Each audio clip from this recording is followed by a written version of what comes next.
지옥에서 온 판사 11화와 12화의 주요 사건과 갈등을 보다 자세히 다루어 보겠습니다. 이 에피소드들은 강빛나가 다온과 함께 사탄과 관련된 진실을 마주하면서 숨겨진 비밀을 밝혀내는 핵심적인 순간들을 포함하고 있습니다. 11화에서는 빛나와 다온의 관계가 깊어지면서 이야기가 절정으로 치닫습니다.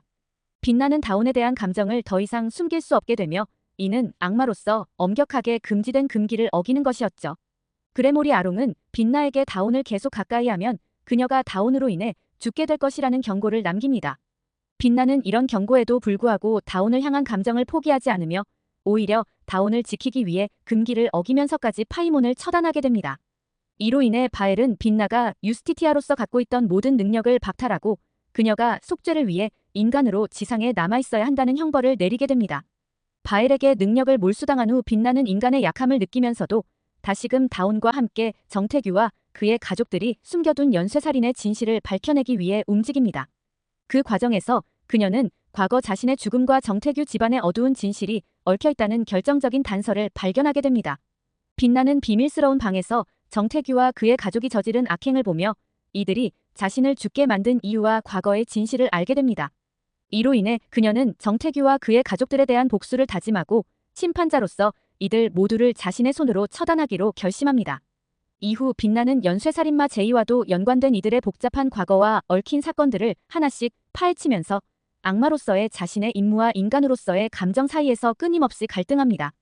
그녀는 인간으로서 다온을 지키기 위해 더 큰 위험을 감수하게 되지만 동시에 지옥의 심판자로서 본분을 잃지 않고자 합니다. 이런 빛나의 내적 갈등이 드라마틱하게 펼쳐지며 사건은 더욱 긴장감 넘치는 전개를 보입니다. 12화에서는 빛나와 사탄의 대결이 절정에 이릅니다. 빛나는 카일룸을 사용하여 사탄을 지옥으로 돌려보내기 위한 지옥문을 열게 되는데 사탄은 마지막까지 빛나를 유혹하며 저항합니다. 이때 다온은 빛나를 돕기 위해 목숨을 걸고 함께 싸우며 그들의 관계는 더욱 깊어지게 됩니다. 빛나와 다온의 연대는 결국 사탄을 지옥으로 돌려보내는데 성공하게 되며 빛나는 바엘에게 자신의 임무를 완수했다고 보고합니다. 빛나는 정태규를 향한 복수를 완성하기 위해 마지막 임무를 받게 됩니다. 바엘은 그녀에게 정태규를 방면한 후 지옥으로 보내라는 지시를 내리고 빛나는 그와의 악연을 끊고자 합니다. 정태규는 어릴 때부터 아버지로부터 인정받지 못한 혼외자로서 사탄의 유혹에 의해 점점 살인의 충동을 느끼게 되었습니다. 정태규의 이런 욕망을 이용하여 사탄은 자신이 이루지 못한 계획들을 이루려 하며 정태규에게 살인을 부추기며 자신의 의지를 실현해 나갑니다. 사탄은 정태규가 사람을 살해할 때마다 신체 일부를 가져오게 시키며 자신이 원하는 부위를 모두 모으면 카일룸을 완성할 수 있다고 믿고 있습니다. 빛나는 정태규의 비밀방에 들어가 연쇄살인의 증거들을 발견하며 그의 정체와 악행을 확인하게 됩니다. 이를 통해 정태규가 진정한 제이임을 확신하게 되고 이 과정에서 자신의 죽음과 연관된 진실 또한 밝혀지게 됩니다.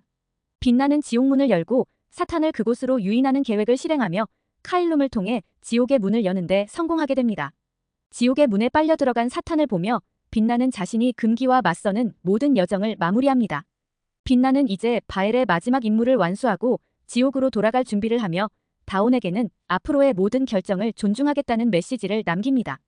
이 에피소드들은 강력한 갈등과 감정의 변화를 보여주며 빛나와 다온이 앞으로 어떻게 서로의 관계와 임무를 다룰지 궁금증을 더해줍니다.